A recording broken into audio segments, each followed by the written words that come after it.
essentially 15 years has been lost. The country has lost time, effort. The country has lost foreign exchange because it had to import copper. All of this has been wasted. What we could have done, say, by 2013, 2014, 2015, we will only now do 15 years later. The rise of India or Bharat cannot be stopped. I think this is now realized definitely by America, China, and Europe.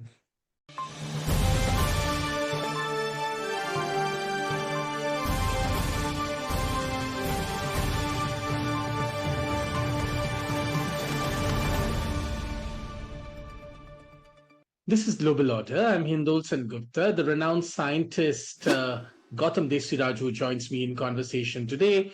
Dr. Desiraju, I have known for a long time, and he was one of the first people who wrote this pioneering essay in Global Order when we started a few years ago on how essentially geopolitics was tied to many nefarious things that were happening with one particular material mineral in India, copper.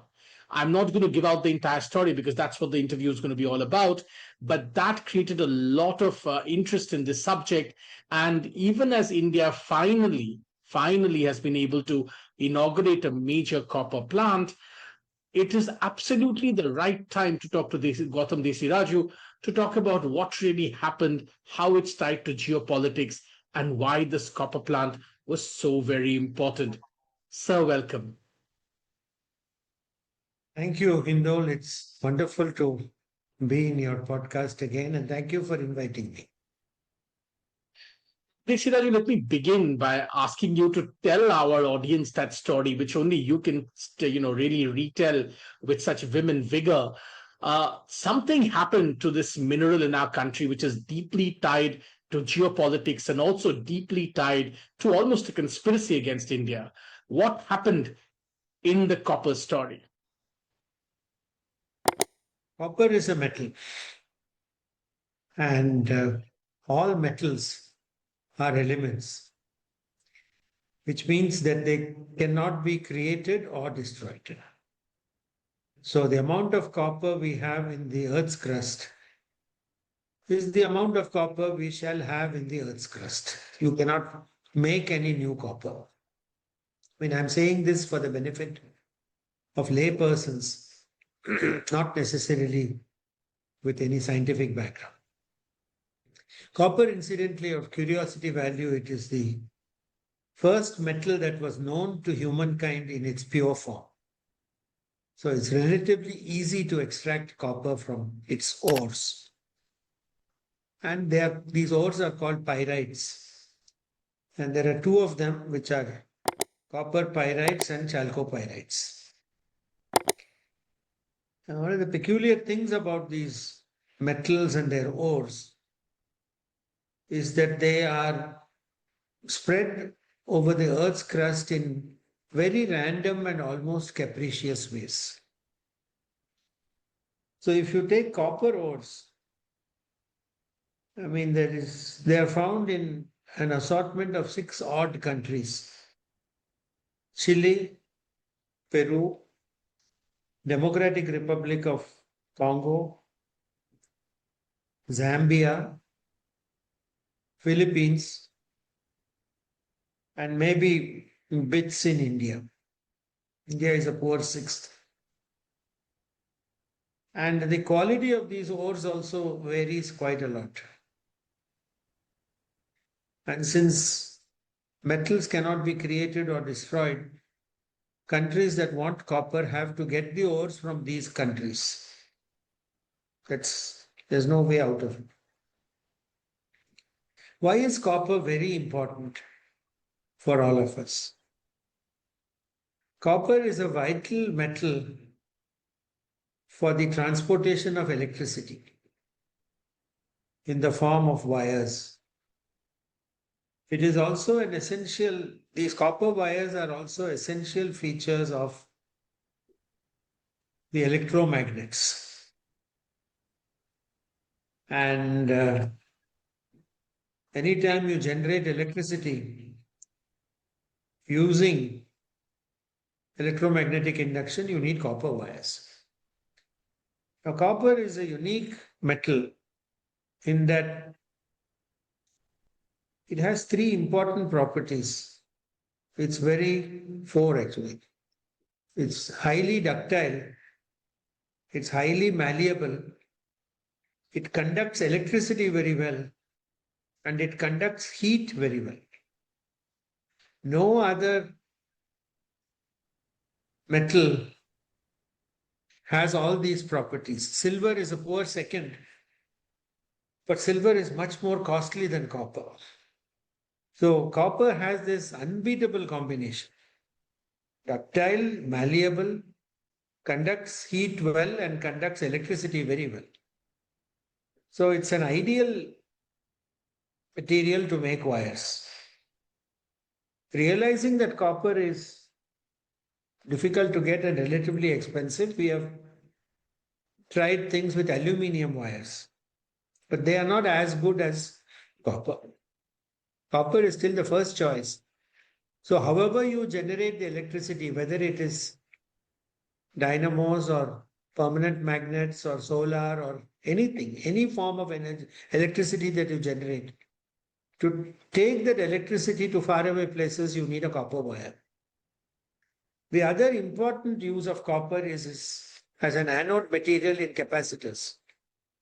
In other words, things that store electricity so that they can be expended again. So you see, you will need them in things like batteries and so on. So the history of copper is closely linked with the generation and transmission of electricity. So it is a very vital metal. Coming to the sad story of the Sterlite plant in Thoothukudi in Tamil Nadu. It's an old story, and Hindol, we have spoken about this before. Sterlite was importing the ores. I think they were importing high quality purified ores from Chile. And Thoothukudi was chosen as the place for the smelter because it's on the coast. Normally, it is convenient to have the thing on the coast so that the transportation charges become minimum. And we had a good thing going for us. And even by 2013, Sterlite had produced a plan where we could have increased our copper production to about 800,000 metric tons per year. We were doing very well. The single plant was generating 40% of our copper needs. And India was a net exporter of copper, the chief importer being China, whose need for the metal was, voracious. Now, at this time, strange series of events started happening, in all probability engineered by a foreign power of major importance. I would not like to hazard a guess on which this foreign power of major importance is, but there are not too many in that category. So I think I leave it to the listener of this podcast. I myself am not sure. So I am unable to pin it down to this country or that country or some other country, or could even have been a combination of countries, some consortium.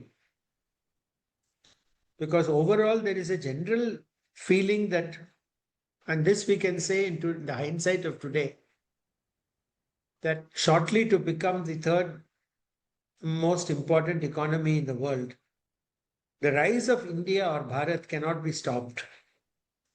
I think this is now realized definitely by America, China, and Europe. The only thing they could possibly hope to do is to delay this progress by various means, using internal and external enemies. This is the standard kind of toolkit which would be used in geostrategic calculations of countries. So, whoever it was identified copper as a target, and specifically the smelter in Thoothukudi because it was the biggest. Now, here fate played into their hands because the plant is located in the state of Tamil Nadu, which especially easy to manipulate by a foreign power.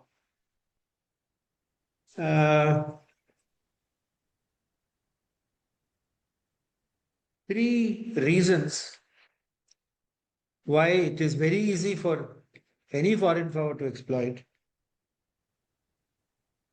The first I would call Dravidian jingoism. So, a hatred for Brahmins, wanting to kill all Brahmins, foreign funded Christian evangelism, and Islamic fundamentalism all conspire to give an unholy cocktail in this single state. So, whoever wanted to attack us picked the target well.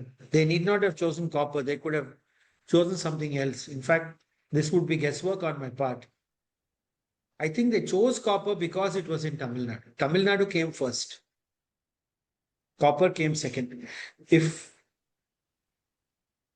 they would have chosen some other product, some other state, if it was equally troublesome. But this is Dravidian jingoism, Brahmin hatred, foreign funded Christian evangelism, fledgling Islamic fundamentalism. You are not going to get these four things together in one small place. Impossible. The second factor is that the rabid nature of the Tamil Nadu media, who are willing to exaggerate, misinform, make all sorts of fake versions of things, spread them all over the place, which they did with regard to this Sterlite business. And third, the pathological feuding that the DMK, ADMK governments have had with the central government right for the last 50 years. So this is inbuilt into their DNA. So all these factors put together. A perfect storm came Now, together in a sense. A perfect excuse storm me? came together. A perfect Absolutely. storm came together in a sense. Absolutely correct. So China and the USA could exploit this group, small group, privileged anti-national elements, I call them. You can call them Tukde gang or so many names for the same group. The second factor is very disturbing to me, at least, because I've been privy to some of the inner details of Sterlite, which I am not at liberty to reveal. An obtrusive and even ill-intentioned judiciary at the state level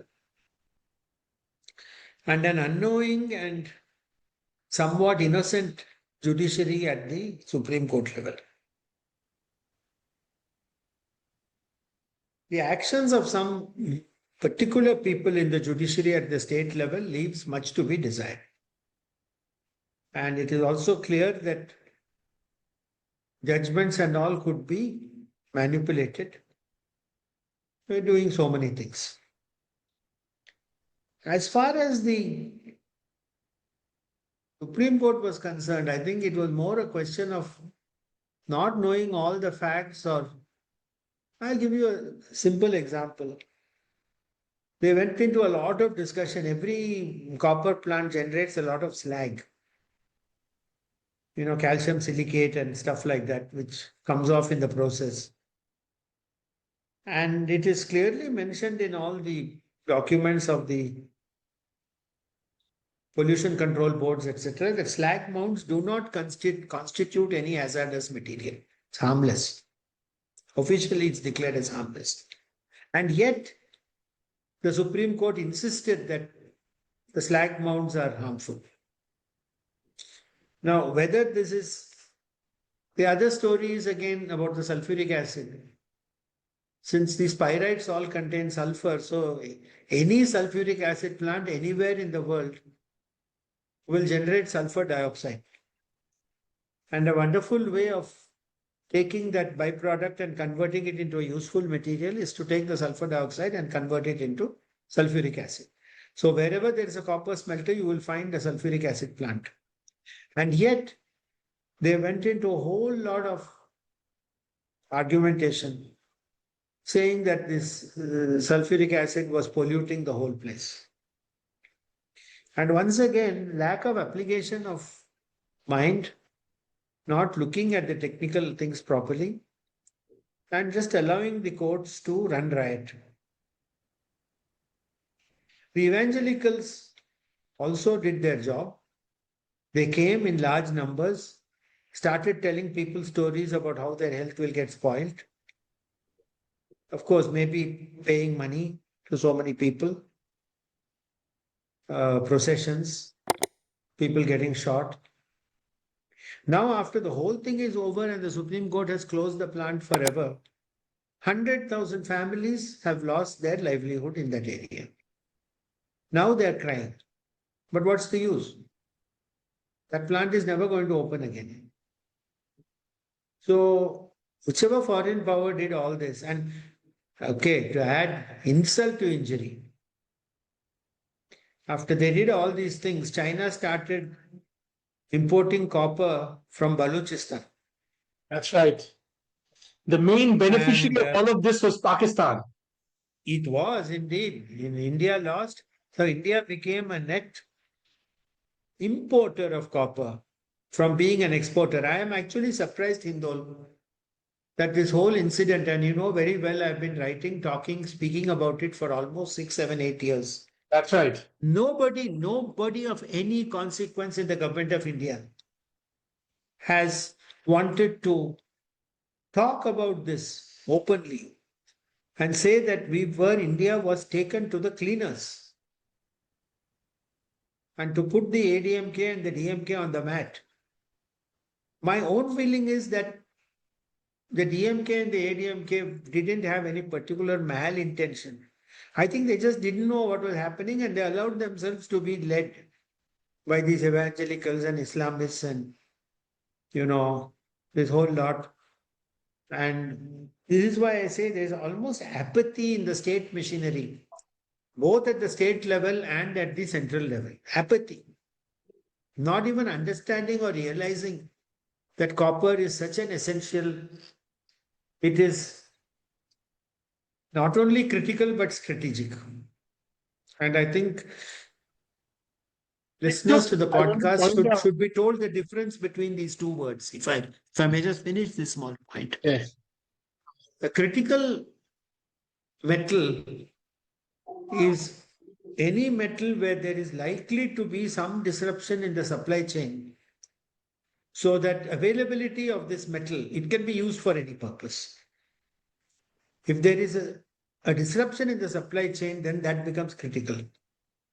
Strategic metals are a small subset of critical metals where the use of this metal is important for defense purposes and strategic purposes for the country. So copper for us is both critical and strategic.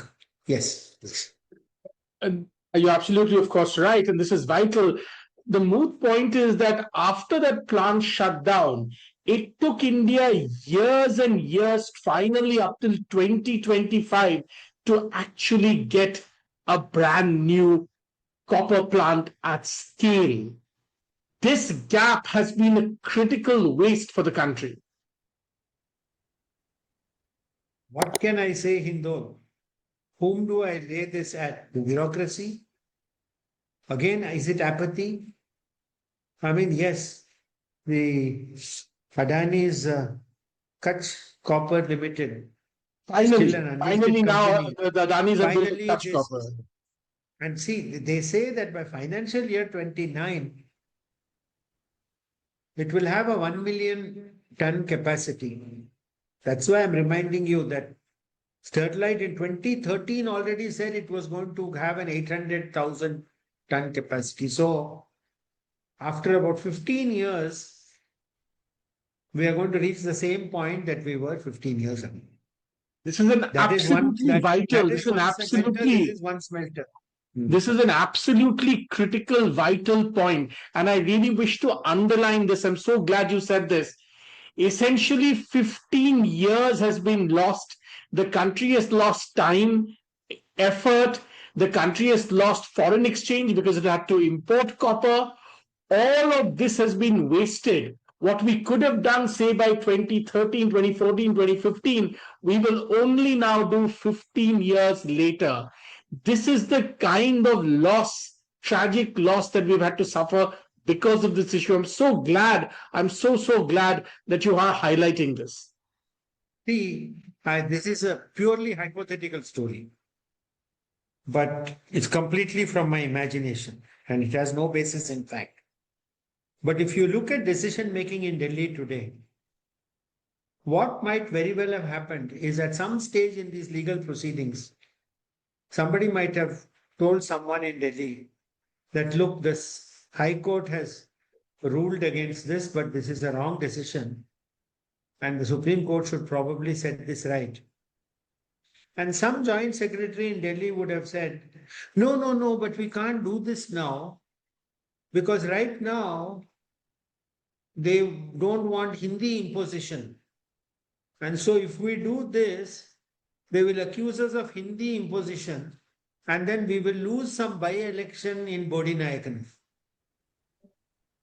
So the puerile nature of the discussions in Delhi go something like this. And therefore, the bad judgment of the High Court would have been allowed to stand in the Supreme Court. So where is copper, where is strategy, where is Bodhinayakan? And where is that joint secretary? He's probably transferred to Fisheries Department or special officer in charge of Nicobar or something. So God knows what he's doing there. He'd be doing something similar. So if you say it took 10 years, 15 years to reach the same point, at least say that at least we didn't retrogress, at least we came to the same point after 15 years. I'm sorry if I'm this is dark and cynical and almost humorous, but it really hides an extremely sad geopolitical strategic truth about our country. I mean, I am laughing because I don't want to cry. Okay. Quite right. Quite right. I think there is no substitute for hardcore technical expertise. And the fact that when a suitably empowered technical body or a scientific technical body makes scientific judgments, it should not be then left to review by the courts. The court may simply ascertain if implementing those recommendations stays within the four corners of the law and the Constitution. I think they are allowed to say that, but they are not allowed to make pronouncements on whether slag in a copper smelter is hazardous or not. They are not competent to rule on that matter. I think this is the important thing, and it's revealing of a certain mindset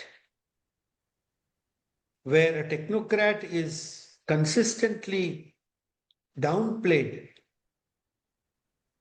when compared with a bureaucrat or a judicial person or a politician.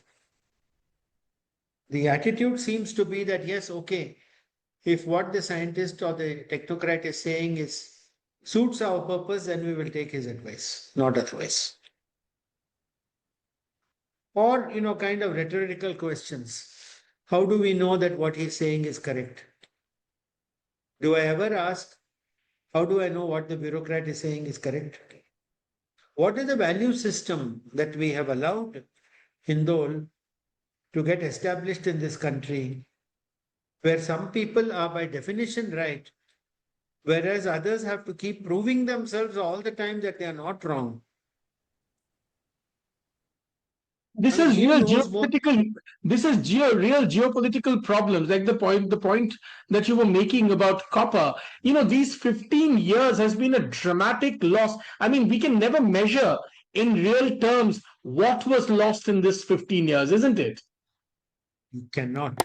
In fact, the loss has been so huge that it is not even measurable in terms of rupees. We've lost a whole generation of people. We could have trained people to take this copper metallurgy to new heights. And there are applications where you need copper at 999, 9999, 99999 purity. And at each level of purity, as you go higher, the technical challenges involved in generating this copper becomes that much more stringent. Do you even have any idea what we are doing? When we run around with some poor fishermen in Thoothukudi and say that they were trying to come and poison you, and Jesus Christ will come and save you if you run away or something. I mean, look at the level at which we are operating. And I don't This blame the is the fishermen. sad. This is the sad part. It's not just about copper, It's not and just about copper. I don't blame the fishermen, Dr. Desiraju. I blame don't the blame them. system that allowed this to happen. Correct. Correct. I know. I don't blame them at all. They are defenseless people. And they are, pathetic, in fact, their condition. Please remember also that Thoothukudi is located in a rain-starved area. They are not able to grow crops and all properly in that place. This employment from Sterlite was the major beacon for a whole community. A very sad story. It's a very sad story. And the fact that even after so many years, nobody at the center of the state has said that we have done a disservice and injustice to the people. Forget all of us who can talk about India being copper exporter or copper importer. These are very poor people who have lost their livelihoods. We come towards the conclusion. Dr. Desiraju, talk to us a little bit about, now that we have this copper plant, why is it so important? Why is it so vital? Why did we need it so badly? And what will change now that it has come online? Yeah, let's get into a more positive groove as we finish the podcast. The Adani commitment to Kutch Copper Limited is major. And considering all factors, it looks like it's going to be a big success. And if nothing else, by 29, it will bring us back to where Sterlite had us in 2013. Then we cannot discount the Birla Copper division of Hindalco, which is undergoing a massive expansion right now. And I think they are also playing a clever strategy where we will, for some time, have to rely on the purified ores from Chile, Peru, DRC, etc.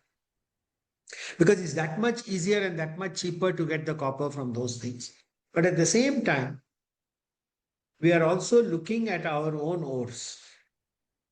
These ores exist in a narrow belt somewhere from, let me put it this way, eastern Rajasthan to about western Jharkhand, a small belt which goes through Madhya Pradesh, of course. And the Malanjkhand copper mines is the largest mine, open pit mine in India for copper. And I think right now it's 80% of our ores are located there. The thing about these Indian ores is that they are of poorer quality than the ones in Chile, Peru, Zambia, etc.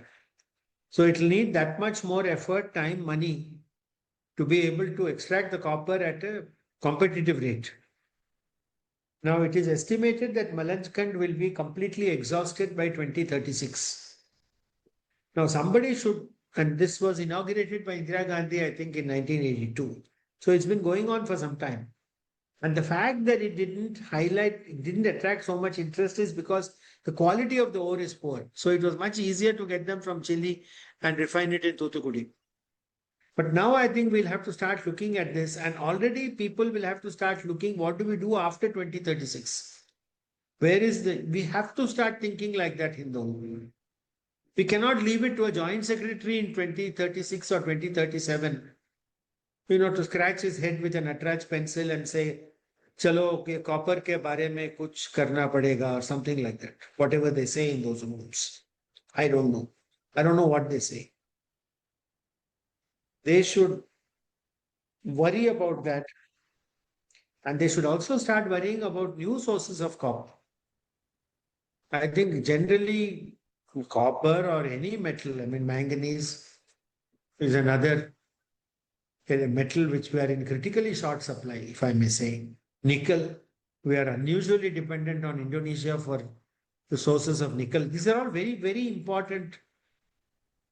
Not only are they critical, they are also strategic. And then this huge, huge problem of the rare earth elements. Oh, that's another story altogether. So we are not very good at discovering where the ores are located. And here there is a simple dictum, which looks almost logical, but we've never thought about it in logical terms. Any country that has a large surface area will have many minerals and ores. It's just a statistical thing. What ore ended up in what part of the Earth's crust depended on some geological events and the rate at which the molten mass of the Earth was cooling in the late geological eras when planet Earth was itself being formed. So that determines what ore is found where. And that's a process which is now beginning to become understood. But there's nothing we can do to control it or change it. So if there is nickel in Indonesia, there is nickel in Indonesia. There's nothing that Indonesia is some modern creation. Maybe 200 years from now, there'll be some other country there called something else, but the nickel will always be there. So please, the timescales of countries appearing and disappearing is very, very different compared to where these metals and ores are located. So I think India will have to be very smart. And I think they are doing one smart thing with copper. They are trying to extract copper from our ores. And in the end, anybody who knows anything about supply chains will know that if we control all the stages of the supply chain, then you are in a good position. So even if we have the poor quality ore, if we are able to develop a method of extracting the metal from that ore, then we will not be dependent on Chile, Peru, DRC, Zambia, Philippines, whatever. We will not be dependent on those countries. We will not be dependent on the fact that America or China may manipulate some of these countries. So it doesn't matter if our ore is not so good. But from the ore to the smelter, to the metal, and please let me not forget in the end to the product. If we control the entire thing from beginning to end, then and then only can we say that we are in control of this extremely valuable and critically important and strategically important. The thing is mocking at us. It is the first metal that was obtained in a pure form by mankind. And it is still teasing us today, saying that I won't reveal all my secrets to all of you until I'm happy. So it's up to us to understand the science a little bit, to understand geostrategy, to marry all these things together and forget about Bodinaikanur and Erode. Very, very well put, very succinctly put. Also, thanks very much, Dr. Desiraju. No doubt in a few days we will be back talking to you about rare earths, another vital topic that I want to discuss with you. But this was a fascinating conversation about a critical metal that India needs so desperately, and all the politics, all the shenanigans that happened with it. Thank you very much for your time. Well, Hindol, it's a great pleasure to be talking with you again. And I think by we, I mean not just you and me, but general podcasters and things, we need to have more of these informal conversations where at least semi-knowledgeable people like us are able to, have our 2 cents worth and cry a little bit, laugh a little bit, but realize that, we have to get this thing going forward because otherwise this whole experiment called Bharat is not going to work. That Very, much I very can tell you. very, very It important. cannot work. It cannot work as long as joint secretaries define what's going to happen. I'll be clear about that. I've seen enough of them over enough time period now. So I know that they are the choke point. Politicians are not necessarily bad, you know. All they're worried about is winning elections. Yeah. And if you tell them that here's something which will help you to win the election, but also help the country, he'll be very happy to take it up. I don't think our problem is with the politics. Really, I don't. Yeah, and the copper story actually is, I mean, it is, I mean, you're right. I mean, it's incredible that more people don't talk about this. It is such a startling case. I mean, we talk about geopolitics, we talk about supply chains, we talk about all these things, you know, metals and minerals and all kinds of things. But this is almost a case study about how India can be manipulated, even, you know, even today, as it were, right? I mean, even today, Correct. India Correct. can be Very sad. manipulated in such an easy way. But thankfully, you Very know, easy. as you said, finally we have what we need, and hopefully we will progress further. But important for this to be known, Dr. Desiraju, so that we don't make the same mistake in other places. I know. I know. I know. As Hindol, as people say, you know, everybody makes a mistake, but only fools repeat their mistakes. Right, right, right, right. Well, thank you once On that, again. Thanks. on Thanks that very note, much for your time. it's a great pleasure talking to Great you and pleasure. look forward for the Lovely next talking to time. you as always. Jai Hind. Jai Hind, Bharat Mata ki Jai. Bharat Mata ki jai. Thank you so much, sir. Thank you.